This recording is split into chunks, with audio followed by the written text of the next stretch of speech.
नाराजगी क्या है? मुसलमानों की तो समाजवादी पार्टी मानी जाती है, आपने क्या लगा समाजवादी से हटके अलग भाजपा में जा रहे हो? क्या दिया आज तक समाजवादी ने? समाजवादी ने आज तक मुसलमानों को 376 के मुकदमे दिए हैं, बंदूकें दी हैं। आज भारतीय जनता पार्टी ने मुसलमानों को जो दिया है, शिक्षा दी है। आज मुसलमान युवा शिक्षा की तरफ जा रहा है। जो पहले की सरकारें हुआ करती थी वो क्या करती थी? पहले की सरकारें ये तय करती थी कि मुसलमानों को शिक्षा से वंचित करना है, शिक्षा से दूर रखना है।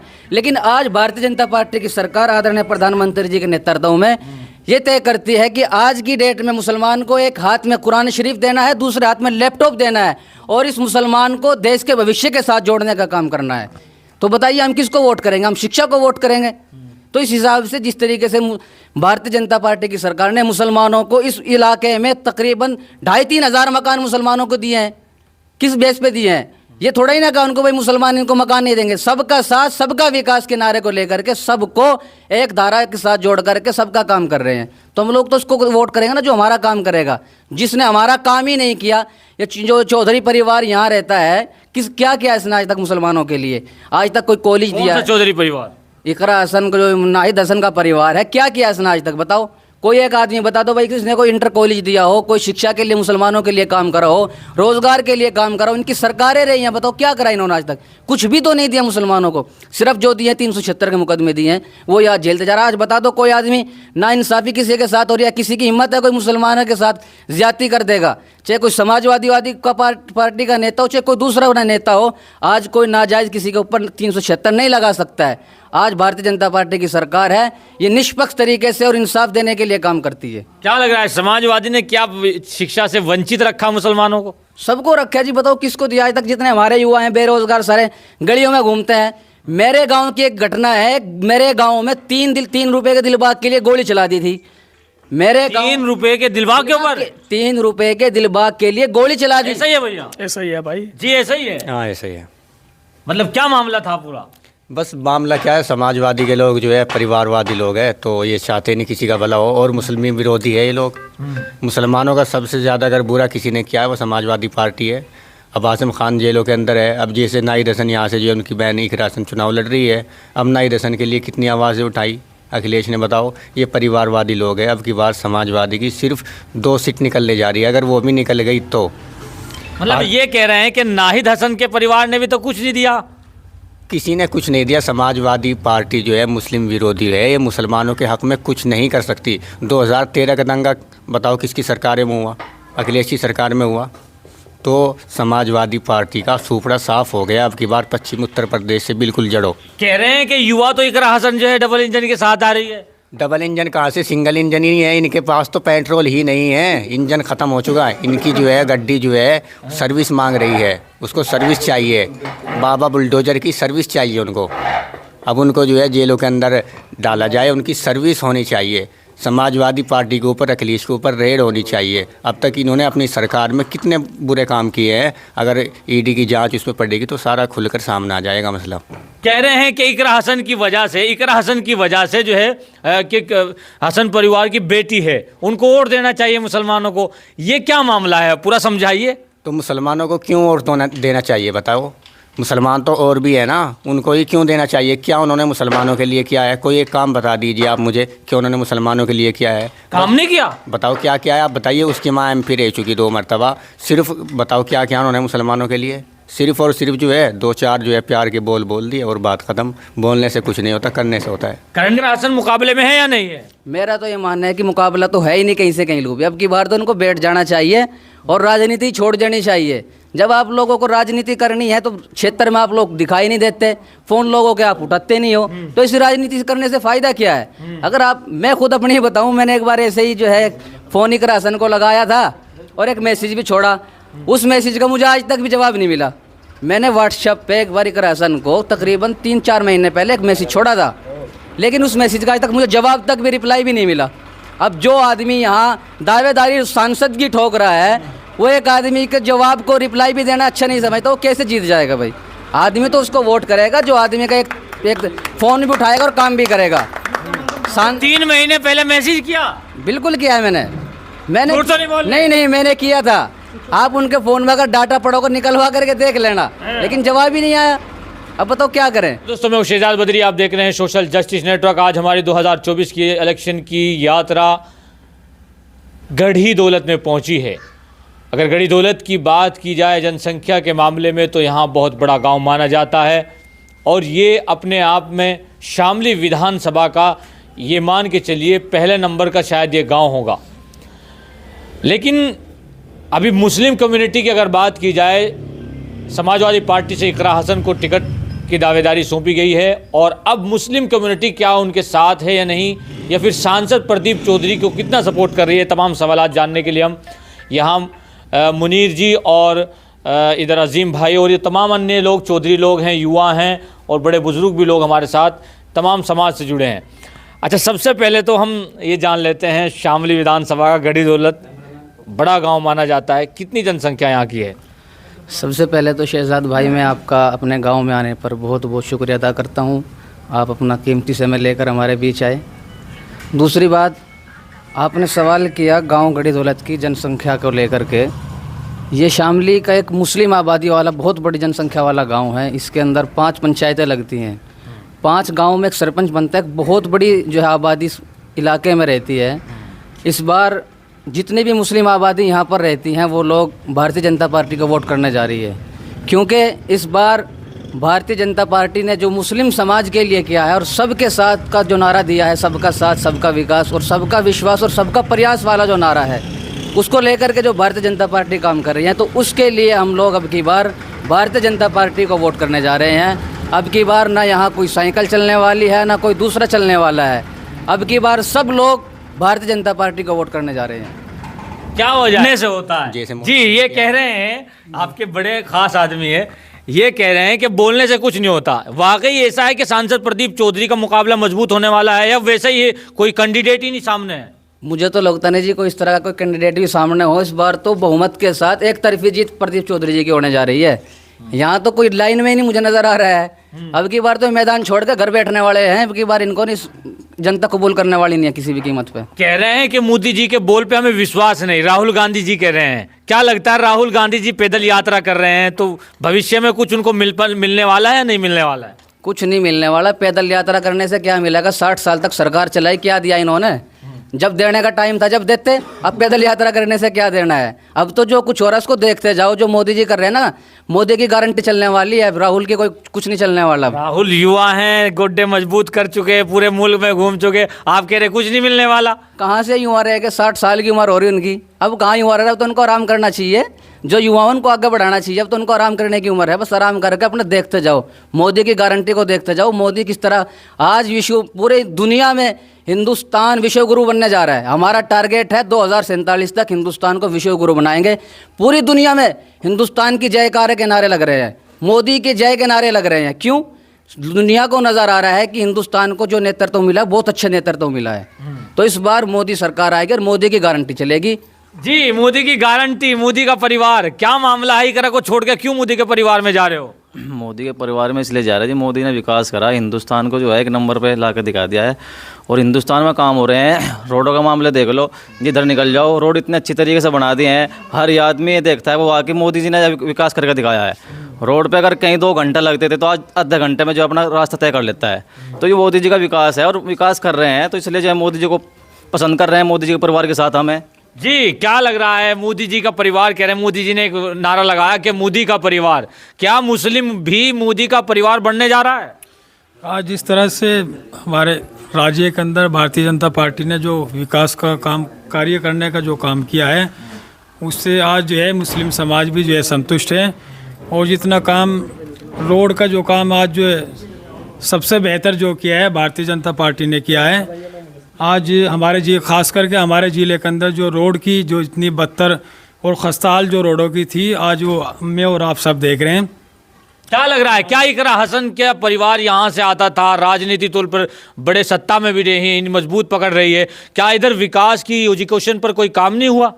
हर तरीके से इकरा चौधरी परिवार को जो है, इकरा हसन इनको जो है सबको बहुत अच्छी तरीके से मौका दिया। सरकार जो है बार बार इनकी रही है, लेकिन उनके सरकार रहने के बावजूद भी उनके अंदर कोई जो है अपनों के लिए कोई दिलचस्पी नहीं थी, कोई रुचि नहीं थी किसी तरीके का उन्होंने अपने की तरफ कोई रुझान नहीं था। कोई शिक्षा के मामले में, रोजगार के मामले में हमें यहाँ जो है कोई काम जो है नज़र नहीं आया, ना हमें हमारे लिए यहाँ पे जो कोई काम हुआ है। क्या लग रहा है, गढ़ी दौलत बड़ा गांव है, शिक्षा के मामले में अगर दीनी तौर पे माना तो बड़े लेवल पर है, लेकिन अगर बात दुनिया की बात कर ली जाए उस पर क्या इकरा हसन, नाहिद हसन और तबस्सुम हसन, इनका जो पूरा घराना इधर इग्नोर किया इन गाँवों को? बिल्कुल इग्नोर किया जी। इस बार प्रदीप चौधरी 2 लाख वोटों से जीत रहा इस क्षेत्र से। कितने? 2 लाख वोटों से। सिर्फ जीत का मार्जिन बढ़ाना है, जीत का मार्जिन ही बढ़ाना है। मुकाबला नहीं किसी से? बिल्कुल भी मुकाबला नहीं है। पिछली बार 3 पार्टी थी, बीएसपी, समाजवादी और आरएलडी। इबका आरएलडी बीजेपी के साथ है। इबका 2 लाख वोटों से प्रदीप चौधरी जीत के जा रहा हमारे क्षेत्र से। ऐसे ही है जी? जी बिल्कुल ऐसे ही है। देखिए, भारतीय जनता पार्टी ने इतना विकास कर दिया है, इतना विकास कभी समाजवादी पार्टी से नहीं हो पाया। समाजवादी पार्टी ने हम मुसलमानों से सिर्फ गुंडा और दंगा दिया है। 2013 के अंदर इतना दंगा क्या, हमारे गांव में लोग आ रहे भाई, 5000 आदमी हमें अपने क्षेत्र में बसा रखे उधर के लाके। 2013 के दंगे में समाजवादी पार्टी के? बिल्कुल बिल्कुल। और उन जो परिवार यहाँ पे रह रहा है, उनको प्रधानमंत्री की तरफ से जो हमारे सरकारी स्कूल है उनके अंदर तालीम दी जा रही फ्री में, मुफ्त में, और प्रधानमंत्री की तरफ से मुफ्त में राशन भी दिया जा रहा है। जब तकरीबन देख रहे 1 महीने में 2 बार दिया जा रहा है। गरीब आदमी को मुफ्त में राशन मिल रहा, सारी व्यवस्था मिल रही, तो गरीब आदमी कहाँ जाएगा भाई? अच्छा, तो मतलब गरीबों की जो है शिक्षा पर ध्यान है मोदी जी के? बिल्कुल ऐसी सरकार कभी नहीं आई। आपने भी तकरीबन 70 साल से हम कांग्रेस को देख रहे हैं। कांग्रेस ने क्या दिया हम लोगों को? सिर्फ हमें यूज़ करा है। जैसे कि हम लोग डाटा यूज़ करते हैं ना अपने मोबाइल के, हम भी यूज़ करके फिर ख़त्म कर दे मोबाइल। एक बल्ब रोशनी देता है, उस बल्ब का काम है रोशनी देने का। जब वो रोशनी देने छोड़ देगा, हम उसको डस्टबिन में डाल देंगे। तो वही काम इसने जो है राहुल गांधी ने हमारे साथ किया है। जब तक हम यूज़ करें फिर उसके बाद हम कचरे के डब्बे में फेंक दें, हमारी कोई अहमियत ही नहीं समझी। लेकिन प्रधानमंत्री जी ने इतना विकास कर दिया। आप कांधले में देख लो, कैराना क्षेत्र में देख लो, जो चौधरी हसन का क्षेत्र माना जाता है, उस क्षेत्र के अंदर आप जाके देखो, इतना विकास कर दिया। 3200 मकान मुसलमानों को दिया है। अगर भारतीय जनता पार्टी चाहती तो 3200 मकान मुसलमानों को नहीं, हिंदू को भी दे सके थे भाई।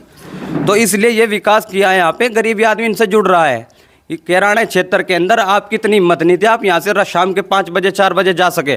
आज आप दिल खोल के 12 बजे आज जा सकते हैं। योगी ने, हमारे जो मुख्यमंत्री है योगी आदित्यनाथ जी ने इतना यहाँ पे सुधार लिया, वो सुधार कभी पिछले 70 साल में नहीं हो सका। जो सुधार आज यूपी के अंदर, कुल तकरीबन 7 साल हो गए सरकार को।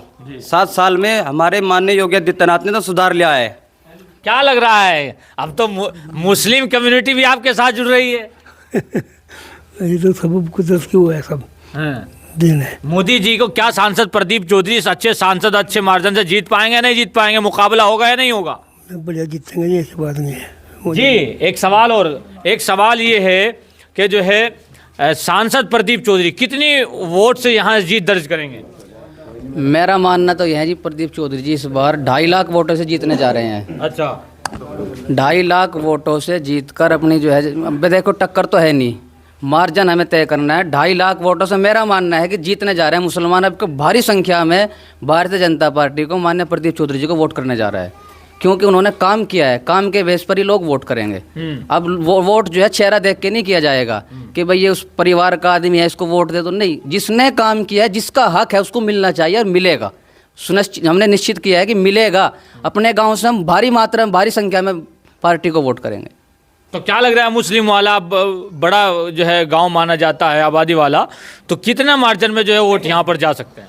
देखो, कोशिश तो मेरी है कि 100 की 100% जाए, लेकिन फिर भी अपनी कोशिश हमारी ये रहेगी भाई 75% तो वोट भारतीय जनता पार्टी के कैंडिडेट को मिलना ही चाहिए। ये मेरी कोशिश रहेगी पूरी की पूरी इस इलाके में। जितना मेरे गांव के आसपास का इलाका है, सब में हम डोर टू डोर भी करेंगे, प्रचार भी करेंगे, और जो हमने काम किया वो लोगों को बताएंगे जाकर भाई हमने काम किया है। हम आपसे भीख नहीं मांगेंगे, हमने जो काम किया हम अपना हक मांगने जाएंगे और मांगेंगे, और लोग देंगे हमें, फिर देंगे और फिर दोबारा से क्षेत्र में काम करके दिखाएंगे। तो इस क्या बार लग रहा है? अच्छा। हम तो उन लोगों को वोट करेंगे जो हमारा पहली घंटी पे तो फ़ोन उठाते हैं और पहली फुर्सत में हमारा काम करते हैं। आज अगर हमारे यहाँ कोई आदमी दलाली करता है, हमारे यहाँ क्या हो रहा है कि गरीब आदमी को झूठे तरीके से उसकी मुखबरी करते हैं और पुलिस के हवाले करते हैं। फिर पुलिस के हवाले करने के बाद उनको परेशान करते हैं, ना जाने किस तरीके से उनको परेशान करने का काम करते हैं। लेकिन हमने ये सुनिश्चित किया अगर यहाँ से हमारे गांव में से कोई आदमी झूठी मुखबरी करके पुलिस वालों के साथ मिल करके किसी को परेशान करने का काम करेगा तो उसको बर्दाश्त नहीं किया जाएगा, चाहे उसमें कोई पुलिस प्रशासन का आदमी हो चाहे बीच का आदमी हो, उसको बर्दाश्त नहीं किया जाएगा। गरीब आदमी को बिल्कुल अगर कोई सताएगा तो हम बर्दाश्त नहीं करेंगे। हम कुल्ली तौर पर उनका जो है ये बता देना चाहते हैं, चाहे वो बीच का दलाल हो चाहे प्रशासन का आदमी हो, उस अधिकारी को और उस आदमी को हम जेल के अंदर डालने का काम करेंगे। गरीब आदमी के लिए आप लोगों को बिठाया गया है। प्रशासन शासन के लोग किस लिए बिठाए हैं? ये आप लोगों की सेवा के लिए बिठाए हैं। आपके ऊपर चौधरी बनाकर या आपको डराने धमकाने के लिए नहीं बिठाए। आज हमारे लोगों को पता नहीं है, प्रशासन पुलिस के लोग आते हैं डर करके भाग जाते हैं कि उनको पता ही नहीं है।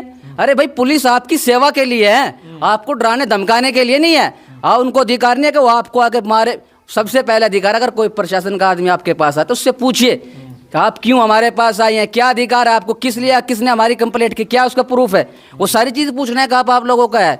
लेकिन हमारे जो बीच के लोग हैं उन्होंने एक भय का माहौल बना दिया। अब भाई वो लोगों की झूठी मुखबरी करते हैं, पुलिस वालों को देखते हैं, चाहे उन्होंने कुछ किया भी ना हो, वो देखते हुए बेचारे डर जाते हैं। लेकिन आपको डरने की जरूरत नहीं है। मोदी जी की सरकार है, सिस्टम के अधीन लाके सबको काम करना है, सिस्टम में ही काम करना है। चाहे कोई भी आदमी हो, प्रशासन का आदमी हो या प्रशासन के अलावा का आदमी हो, सिस्टम में आके काम करूंगा। गरीब आदमी को सताने नहीं जाया जाएगा। इसी वजह से आज भारतीय जनता पार्टी जीत में है। समाजवादी के एक विधायक हैं इरफान सोलंकी, आज उनके मकान पे ईडी ने छापे मार दिए। विपक्ष आरोप लगा रहा है कि ईडी से डराया जा रहा है हमको, ऐसा कुछ है? अरे डराने की क्या बात है भाई, सब जब आप लोगों ने किया है तो जैसी करनी वैसी भरनी, किया होगा तो आज सामने। समाजवादी की पार्टी में कर सकते हैं ऐसे लोग, करते क्यों नहीं है? अरे बड़े बड़े ठेके, बड़े बड़े जो इन्होंने लूट पाट के कसूटे पता नहीं क्या कुछ कर रखा था। हमारे यहाँ तो भाई उन्होंने इतने गुंडागर्दी कर रखी थी।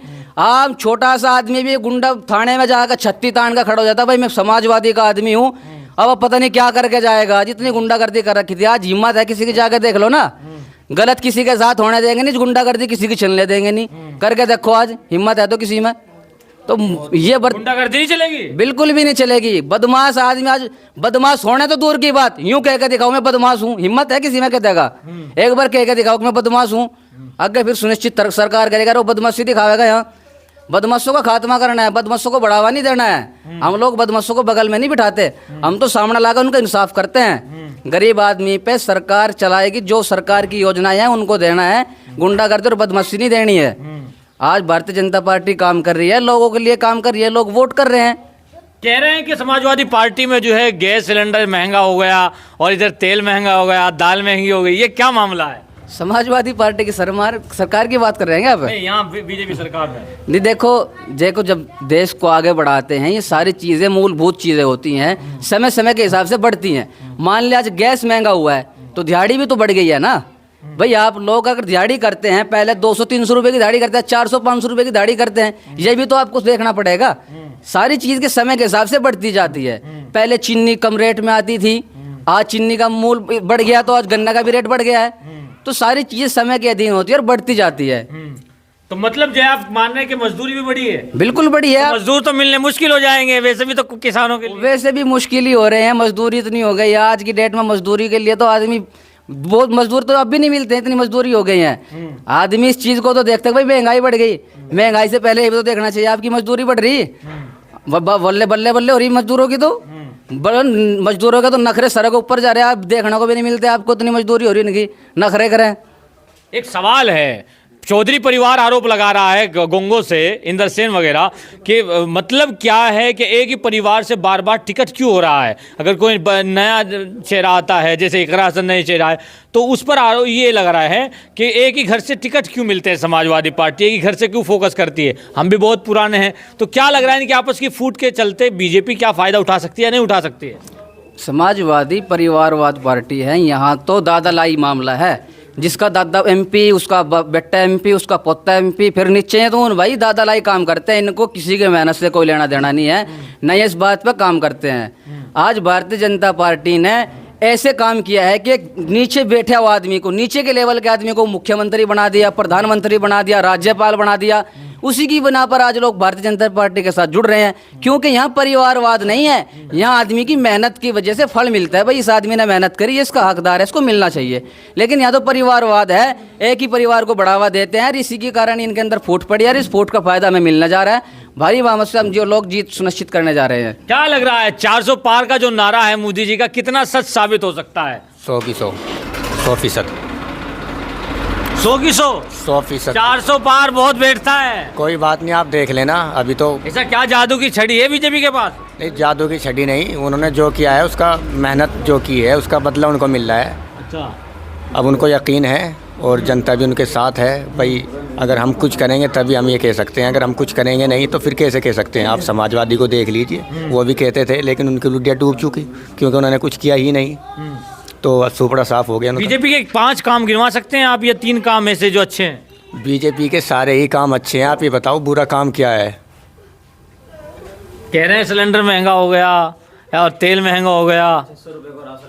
तो सिलेंडर 600 रुपये का और फ्री भी मिले हैं। अभी सिलेंडर फ्री नहीं मिले, सिलेंडर तो फ्री भी मिले हैं। तो बीजेपी का कोई काम विरोध का है ही नहीं? कोई विरोध का काम नहीं है। किसानों के कह रहे हैं किसान हमारे पेमेंट नहीं हो रहे, गन्ना, ऐसा कुछ है? ऐसा कुछ नहीं है। अगर आपका पेमेंट रुक रहा हो तो आप बताओ, आपका दिलवा देते हैं। नहीं, किसान कह रहे हैं हमारा तो पेमेंट नहीं, हम किसानों की बात कर रहे हैं। नहीं, किसी का पेमेंट नहीं रुका, समय समय के हिसाब से होता रहता है। ये होता है ऊंच नीच कभी हो जाती है, लेकिन इसमें ये नहीं होता कि किसी का मार लिया गया।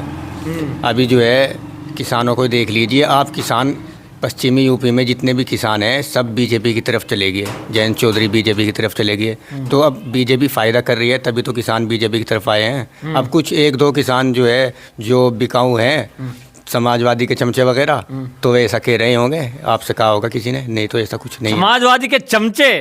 हाँ, चमचे ही ऐसी हरकत कर सकते हैं, बाकी जो सही आदमी है सच्चे वो ऐसा नहीं कर सकते। जी, अखिलेश यादव कह रहे हैं कि 400 पार का नारा बीजेपी ने कर देना चाहिए कि 400 हार का पारा। अजी अखिलेश ने क्या पता, अखिलेश जी गाड़ियों में रहते हैं, कोठियों में रहते हैं, बंगलों में रहते हैं। प्रधानमंत्री जगह हर व्यक्ति, हर एक छोटा जितना भी हमारे नेता लोग हैं सब ज़मीन से जुड़े हुए हैं। सब मतलब जो है गरीब आदमी के दरमियान में रहता है। आपने हमारे एमपी साहब को देखा होगा, और आप उनकी जो आईडी पे देखो फेसबुक पे, रोज़ की रोज़, कल यहाँ कैराना में भी आ रहे थे वो। बताओ वो कहाँ के हैं और कहाँ से कोई हिम्मत कर रहे बेचारे। वो आज से नहीं, वो डोर टू डोर घूम रहे हैं यहाँ पे। और रही बात आप सिलेंडर की बात कर रहे हैं, प्रधानमंत्री जी ने 600 रुपये का सिलेंडर कर रखा, 300 रुपये की सब्सिडी आ रहा। आप हमारे घर में आ रहे, हम देख रहे भाई, कौन कहता सिलेंडर महंगा है? भाई किसान लोग ये कहते हैं भी हमारा पेमेंट नहीं आ रहा। किसान वे दिन भूल गए जब किसानों का जो है कम रेट पे गन्ना बिकता था और पेमेंट आता था उनका लेट, जब कोल्लू में घेरते थे वो। आज जी, आप लाला हैं, गढ़ी दौलत में रहते हैं, क्या लग रहा है सांसद प्रदीप चौधरी, नाम क्या है पहले ये बताइए, और सांसद प्रदीप चौधरी कितने वोटों से आप जीत मान रहे हैं? 2 लाख वोटों से जीत होगी। नाम क्या आपका? आशीष गोयल। ये तो सरकार है भाई, माहौल खराब करने का प्रयास करे दूसरी सरकार। ये जो है कुछ लोग ऐसे है भाई, कह रहे भाई एमपी साहब तो घर रह गए, ऐसा कुछ नहीं है। ये हमारे जो मुस्लिम भाई है ये भी हमारे साथ रह गए, ऐसा कुछ नहीं है। सब सरकार को भगाने का मामला है, माहौल खराब करने का प्रयास करे जरा। तो लगता नहीं कि बीजेपी सरकार जो है क्या आपकी बार 400 पार कर सकती है, नहीं कर सकती? 400 पार होगी बीजेपी सरकार, ऐसा कुछ नहीं है। जी, 400 पार का नारा कैसा लग रहा है सर? अखिलेश यादव कह रहे हैं कि 400 हार का नारा लगाना चाहिए। 400 पार का नारा नहीं है, ये तो सुनिश्चित हो गया। अब तो लोग वोट डालने की देरी, अब कब वोट डालना है? ये तो पार हुआ ही पड़ा है। पार करने के लिए कोई वो नहीं है, पार तो हुआ, पर लोग तो इंतजार कर रहे हैं कि वोट कब डालना है। मोदी जी के काम की वजह से लोग इंतजार कर रहे हैं वोट डालने का। उसके कहने से क्या हो रहा है? उनको क्या पता है 400 पार 300 पार?